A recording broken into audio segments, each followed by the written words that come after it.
Genesis 49 and verse 9. Judah is a lion's whelp. From the prey, my son, thou art going up. He stooped down, he crouched as a lion, and as an old lion, who shall rouse him up? Every day of my life, I approach it with a state of empathy, right?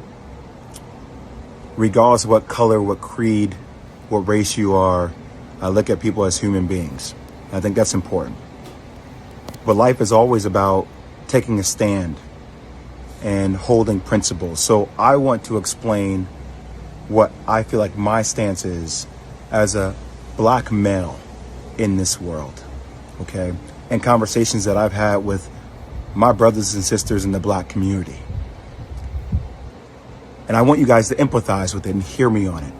So when I hear what Kyrie Irving has to go through in order to be reinstated, I'm appalled.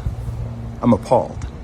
And let me give you examples of how I feel like we don't have the same energy and hold other people who have dealt with racial tropes accountable.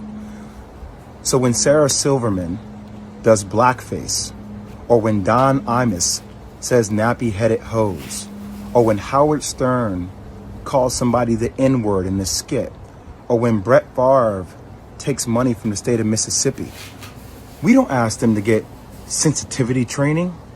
We don't ask them to donate $500,000. We don't ask them to meet with the Black National Caucus. They apologize. And then, you know what? The rest of the world moves on. But what I feel like is happening here, and that's how in the black community, like we've been told that's how the process works, right?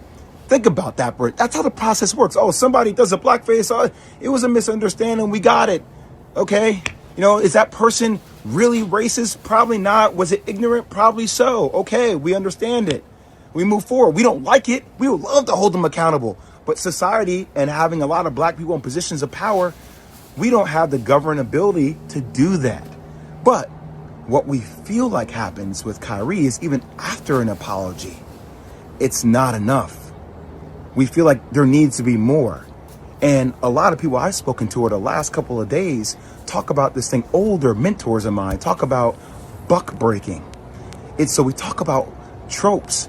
This is something that we feel like in the black community that happened way back in the day, where if there was a slave that was defiant, right, he got broken in front of everybody in order to show that he was not in a position of power.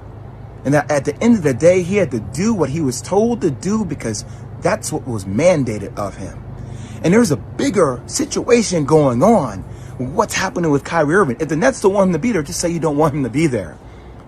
But we should hold everybody accountable, even owners of teams accountable with things that are happening in other countries, i.e. China and Uyghurs and the Muslim genocide that is occurring that we hear Enes Kanter talk about. But we don't keep the same energy for everybody. We pick and choose what conversational points we want to make more polarizing. And I might lose my job. I might lose deal opportunities in the future for speaking out about even the platforms that continue to promote and profit a movie that is considered anti-Semitic to billions of people.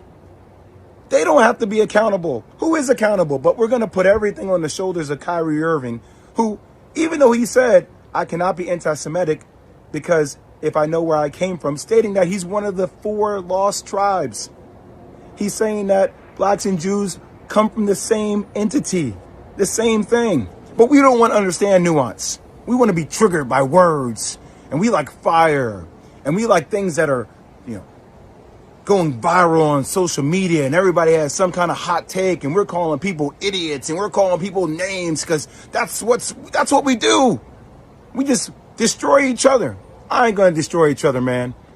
I'm not going to do that. Is Kyrie Irving anti-Semitic? Hell no. Could he have gone about it maybe a different way? That's what I would have advised him to do. But I'm not going to let you guys sit out here and make this dude out to be like he is a villain, like he is a bad person. He is looking to explore his heritage.